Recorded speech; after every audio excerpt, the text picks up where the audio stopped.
Right everyone, welcome back to the channel, and we've got a treat for you today because we're talking about this kit for MTWs, Wolverine MTWs, and it's a kit from a company or a brand called TC Designs.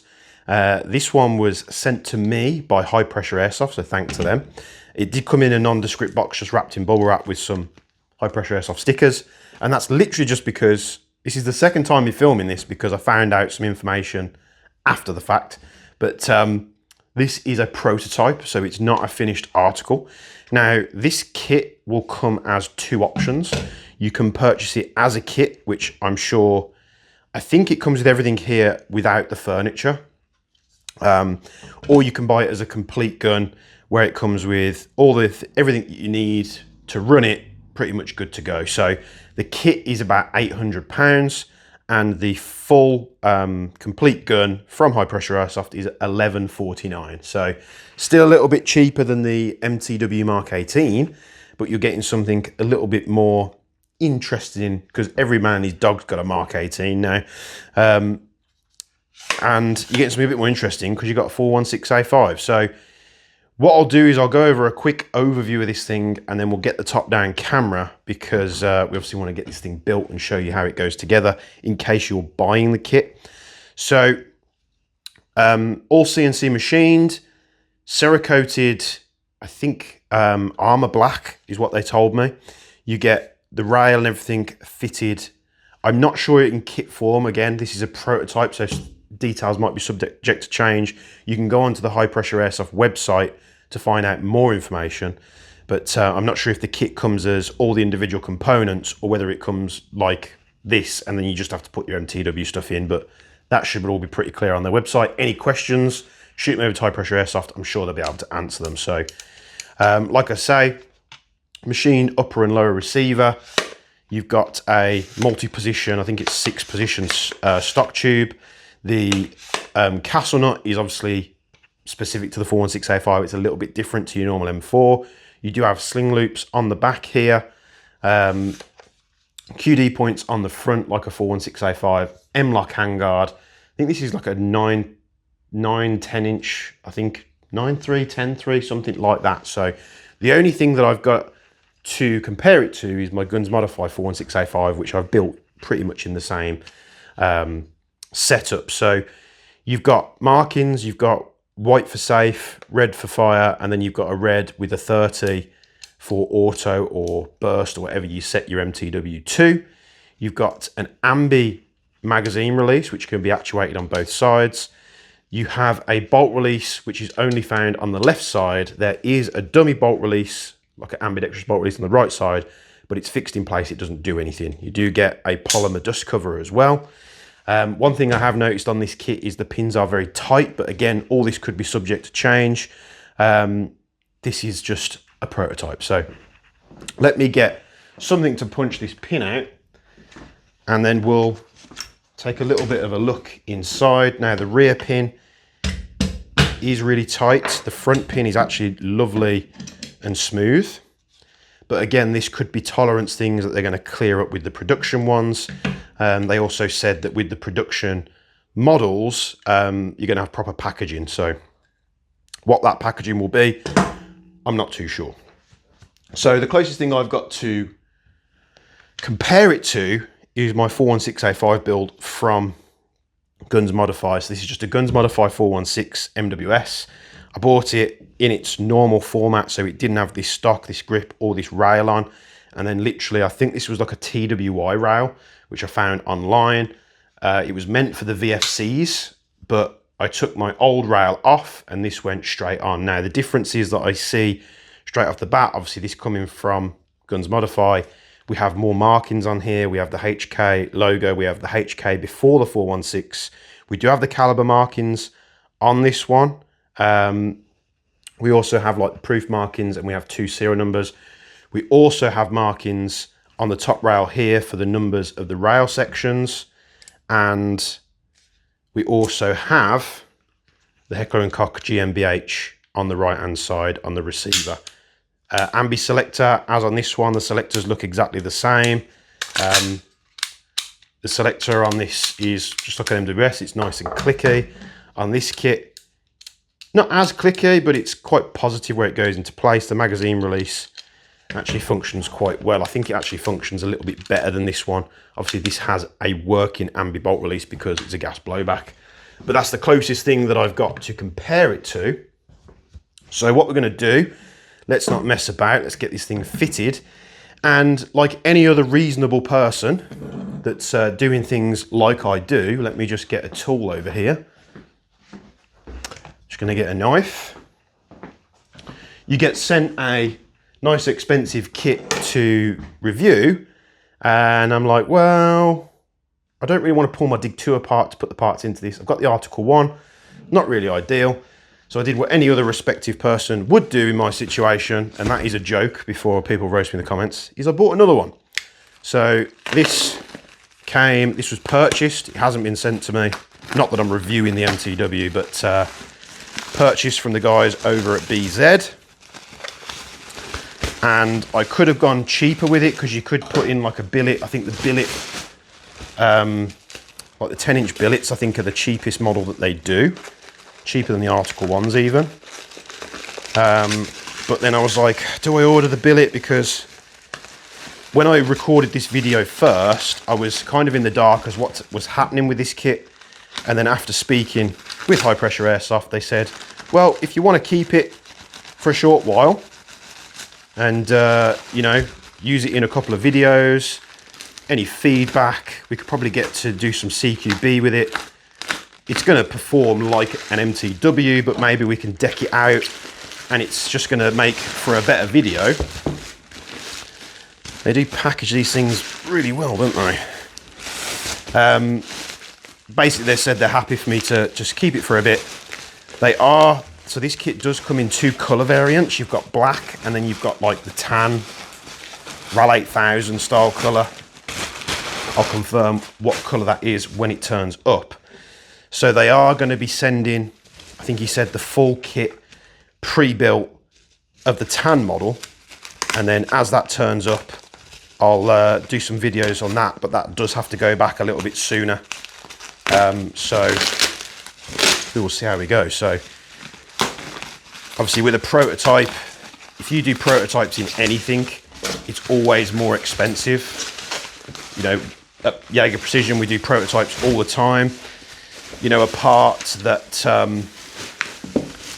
for instance, the impacts, an impact to purchase is like $159.99, but those prototypes cost me thousands of pounds because you're doing things one-off. It's machine downtime, it's more expensive, so this kit is going to be more expensive.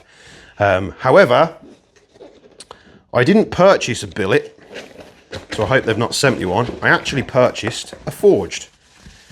Why did I purchase a forged? Well, because I'm expecting this kit to go back at some point, and having then a MTW, I much prefer the aesthetics of the forged that look with a realistic forward assist, the whole receiver and everything.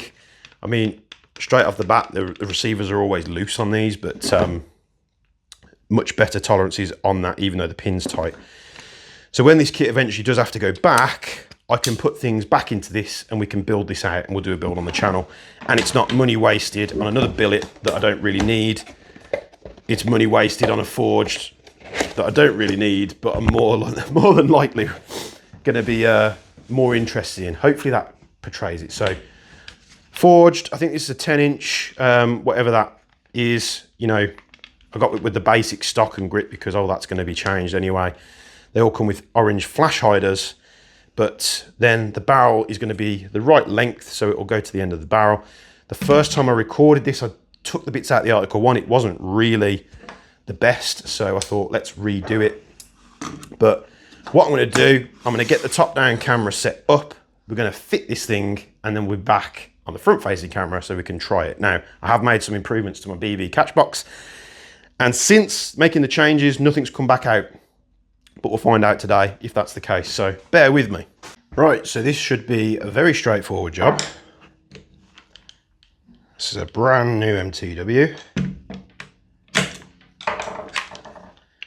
We can extract the upper receiver, like so. It's got the old style boards on there, which is it's one of them. You'd think with the Forge being more expensive now, they'd come with the newer boards, but there we go, easy to take out, one pin. The other reason why I went for the Forge is because it's the one that has the curved trigger rather than the straight triggers. And we basically just want to push this out, so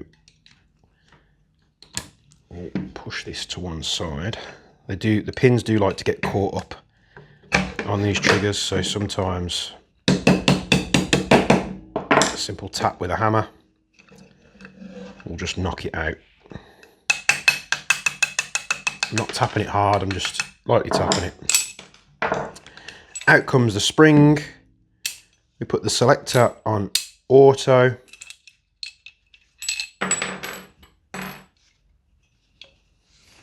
You'll see the selectors, they've got a white and a black bit of paint on. Very nice positive snap on that one though. So what I am going to do is I'm going to tap this selector out, because when I did my first video, I've put like black Sharpie on here, but it still seems quite reflective. So we'll try it first, but when I first put this together, it would still not select auto. What I can do is we'll get a black Sharpie. If this doesn't work, we'll have to use a bit of paint or something, but the white marking works absolutely fine. Just going to cover that up with black. This Sharpie might be a bit too reflective. I've already relayed that feedback to High Pressure, but let's go for it. So what we need to do, we need to fit the trigger. We should hopefully be able to get this trigger in just by selecting auto.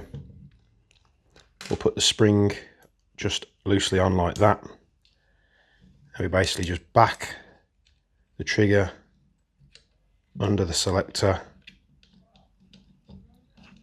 Hopefully we'll be able to get it in. If not, we'll just have to have the grip off. No, so there's not enough space. Can we do it this way? Yeah, there we go.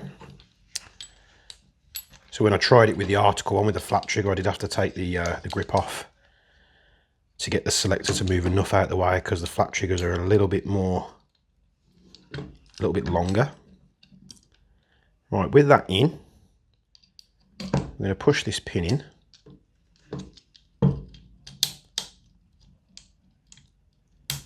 Like that. And then basically we flip this spring round, and we want to get that spring, this part of the spring, latched under the trigger. So I'm going to grab a flathead screwdriver because it's usually easier. Let's grab a flathead. It's a small one. Any tool, like there's no real perfect tool for this job, but in fact saying that, I do have one from Wearer which would be perfect, but most people aren't going to have that. Most people are going to have a flathead. So just do this again. Have to be careful the spring doesn't get caught up on the selector. Push that down, push it under. The spring can sometimes get a bit bound up like that. Just push it in, and that's situated in place. So while the pin's in fully, what you want to do is you just want to make sure that the trigger is pushed far over to the left, and then that then gets held in with the trigger board. So I'm just going to push down on the bolt release while I push this board into place. Take the pin, you want it like that. So with the two notches on the left side, we're going to push in from right to left. Like that. It will get caught up on this spring. And then what we do, we just use a little tool to push the spring out of the way like that. And then we give it a little push from this side, and then the spring will sit on that little notch. If you're used to MTWs, I'm literally telling you how to suck eggs right now, but for those of you that don't know, these things are super easy to work on. They are quite well engineered. I am going to plug a battery in.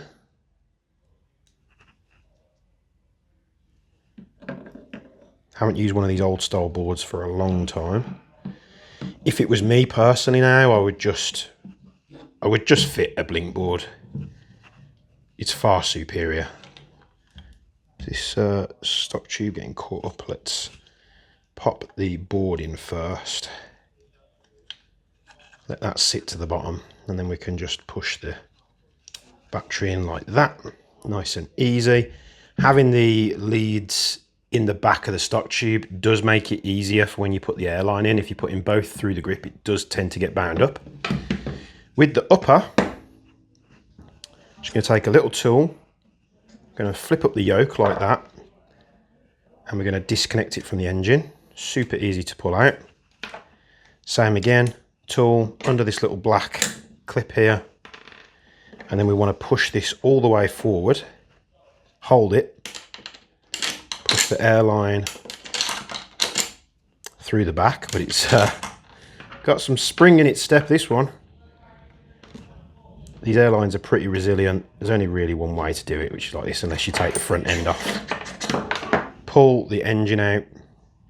We can pull the barrel and hop set out. This one has the metal hop. I'm not a massive fan of these. To be honest, I'd just put a max one in there.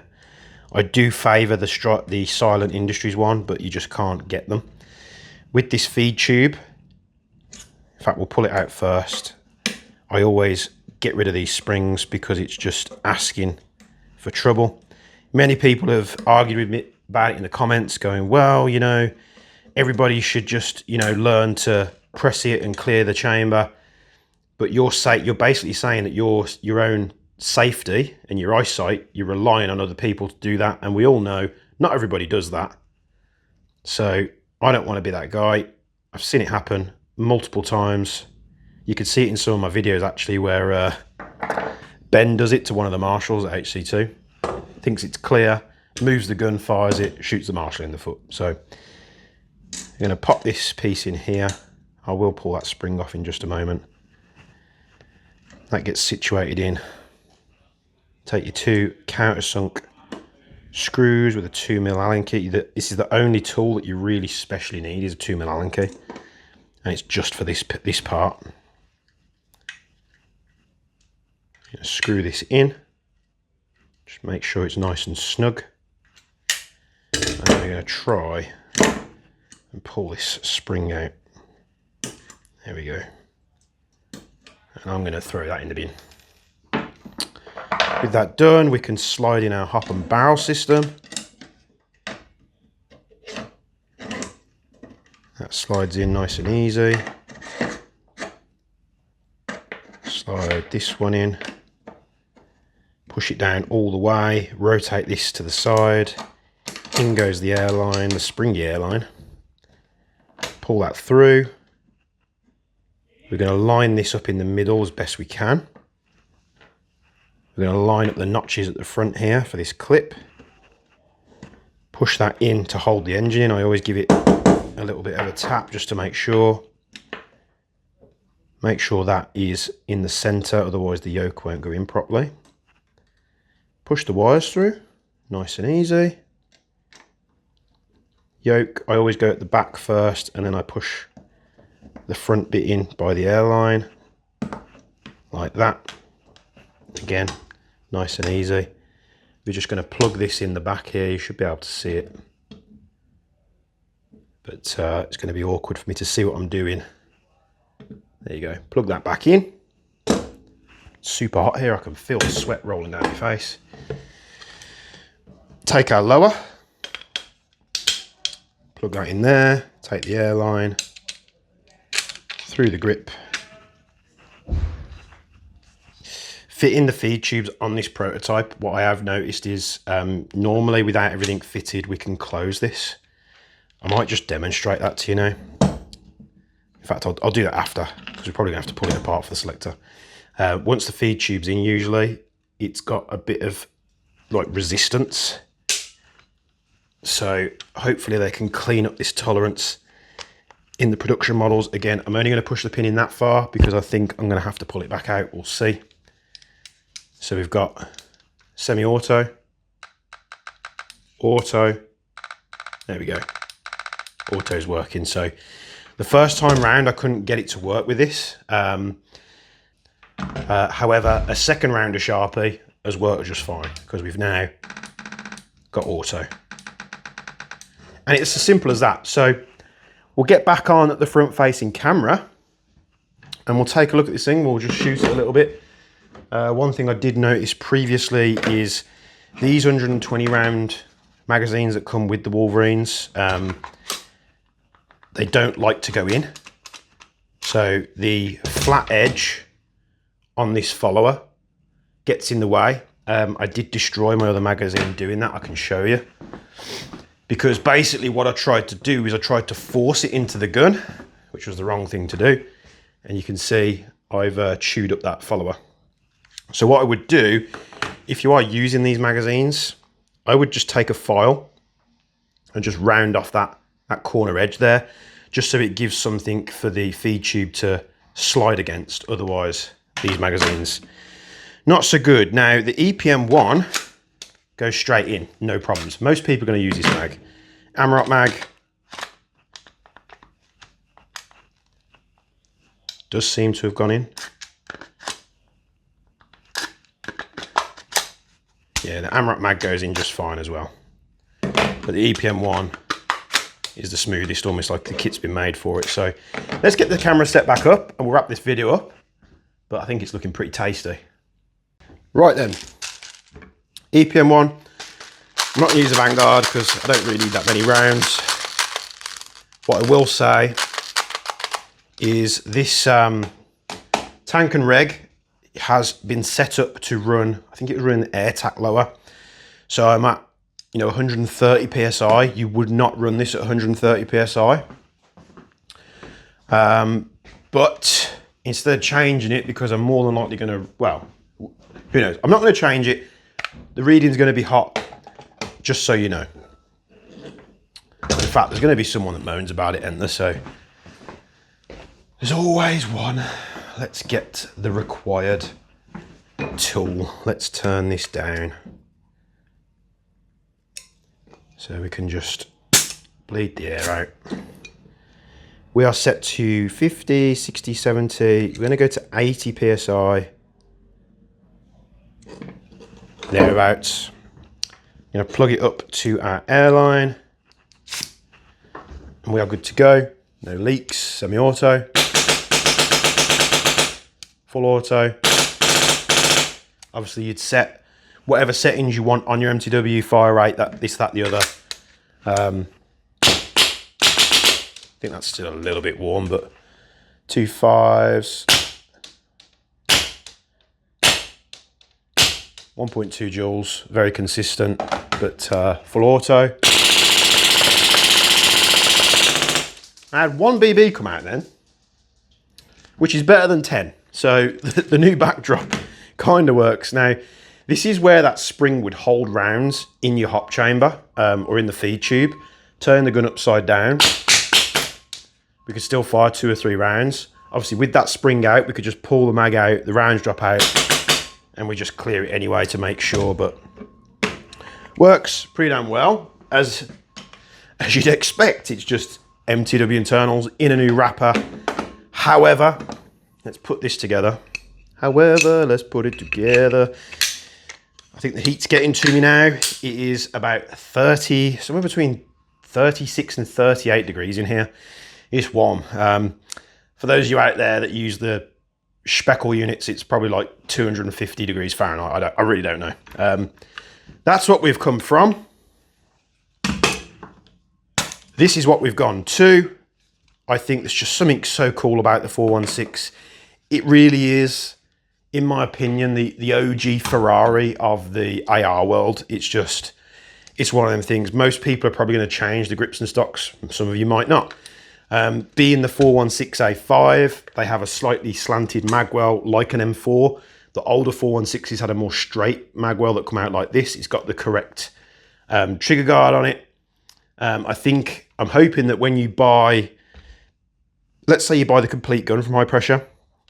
I imagine it will come with a cap on there just in case you want to put the battery in there. There's loads of space in that grip. You just have to have a hole in it for the airline. But the kit is super light. Obviously this has got the internals in now, it's hard to tell, but it's not much heavier at all than your standard forged MTW. Quality is very, very nice indeed. However, and I think looking at it is basically the bottom part of the lug on the upper receiver just sticks up a bit too far. Sorry, I'm holding that a bit weird. So the bottom lug that comes down, there's just a little bit of material showing, so it just needs that shaving off ever so slightly, or that hole moving down like 0.1 of a millimeter. But on the flip side, you can't flex this. It is literally a brick, and it feels lovely. There's no flex on it. I think they've even come up with a way. There's a little grub screw on the top here, and I think that's to secure the handle in from coming backwards, which if you've got an MTW, you've probably experienced it like I have. Now on the forged, they are spring loaded, which is a nice feature, but not all of the models come like that. A lot of the billets and stuff, you could just pull it and it flops back, and you'll hand it to someone like, oh, have a look at your gun, and do that, and then they try to rack a non-gas blowback gun, and that charge handle comes flying out the back, and then it's loose and you got to push it back in, which ain't the end of the world, but it's not really needed. So I do like the fact that they've done that and just hidden a little grub screw in the top rail. If that's what it's for, again, I'm speculating. But it feels nice and comfortable. It's nice and rigid. We've got, I hope, a 14mm negative thread. Let me get a Allen key. So we can put our barrel accessories on there. Let's have a quick look here. Need to take it out a little bit more. Let's pull it out. Yeah, just a bit of resistance. Just where that grub screw's like torn up the threads a little bit, but the barrel comes right to the end. And then we can put on it pretty much anything we want. If we want to go to the extremes, I mean, if you're running an MTW and you want it super quiet, shameless plug here, but you need an STFU. I've got a lot of customers that run MTWs that run these suppressors. I think if you're getting a 416 kit, in honesty to myself, people probably going to go, ooh, that thread's very tight. That thread spec will need addressing as well. I know the threads on these are like perfectly spec'd. So that thread spec on the barrel again, TC Designs, I think they just need to adjust the tolerance on that because it's very tight. It is a very tight tolerance. Obviously this flash hider went on okay, but we all know that Chinese made flash hiders, or like cheap, there's nothing wrong with Chinese manufacturing, but cheap Chinese manufacturing with flash hiders a lot of the time, what they'll do is what am I trying to say? The threads are always quite loose. Now I'll try a different unit on here, tracer. Yeah, that's tight as well. So you can see, I don't want to force it and damage the threads, but that's very, very tight. So the thread spec tolerance is slightly out. However, you know, that'll be an easy fix for them on their machines. You just run a tool down it. If you want to put a nice big suppressor on there, be quiet, you can do. So from what I've seen so far, the kit is very impressive. I am impressed with it. There are some things that will need addressing for the production models, which I'm not sure if that's the reason why High Pressure sent it to me. They have asked for any feedback and it's all been constructive. From what I can gather straight off the bat, you know, it's a £800 kit or a £1,200 gun almost. I don't understand why they haven't got the rest of the markings on there, because Umerics are beyond the case. I'm not sure where these are manufactured, but Umerics are beyond the case for it. But that's always something you could very easily put on. If you're buying this kit, you could take it to a laser engravers and just get them to put it on. You know, it's neither here or there. Nice that it comes with the white and red markings, so you don't have to worry about that. Sometimes they'll just have these and they'll be sort of like etched in with a laser, but they're not filled in with paint. I really like the fact that they've took the time to get that detail right, because then we're not having to do it with a little bit of a paintbrush, so that's nice. Kit went in super easy. The fitment's good. There's a couple of tolerance things that I would change. The rear pin tolerance, the front barrel thread tolerance, and just making sure that the selectors have a bit of black paint on for where the full auto picks it up. So in its out the box, again, prototype I know, but out the box, it wouldn't select auto. 2 layers of Sharpie have actually fixed that. But a little dab of black paint, like the way that Wolverine do it, would suffice. So really do like it. It's nice and light. They're on the right path. Can't wait to see the tan one, because you know especially for 416s, I am a sucker for a tan 416. I just think they look a little bit more special. Yes, the furniture's different, but everyone's going to set it up to how they want it anyway. I would like to see them with the rails. You can get these rails. I think this is a TWI one. So if they're moving forward and they can get the rails which have this latch on the side, again, this is just coming from a perspective of, you know, if you're an MTW owner, you want a 416, you're probably a very specific clientele that will want the finer details on there. So having that latch on the side and having it quick disconnect is probably the next step I would go to, because I've searched online on Google. I can't find any that has this rail, real ones that is, that have a lug on the side like that. Now, I might be incorrect. I just think this looks far better. If you want to pull it off, you just take it off and you're good to go. So thank you for sticking around for this long video. Hope I've portrayed it as well as I wanted to. But this is the 416A5 kit for your Wolverine MTW from TC Designs. If you want more information, you can go and check out High Pressure Airsoft. They've got both the kits and the complete guns on the websites, where they'll probably have a better description and a bit more information, but you can just email or call them and get to know a little bit more. Thank you very much for them to sending this out to me. They did contact me and ask me if I would be interested in seeing it, and I said yes, of course. 416 all day, every day. Say less. There it is. Thank you very much for tuning in. If you think I've done a good job, a like on the video and a subscribe to the channel will go a hell of a long way. I appreciate you all sticking around for these long videos. I just like to try and get as much information as possible, but stick around. We've got more interesting stuff coming. So from me and the new studio, we're still working on names. We're throwing around calling it the Continental because it kind of looks like that scene out of John Wick where he's got all guns on the wall, but we'll see you in the next one.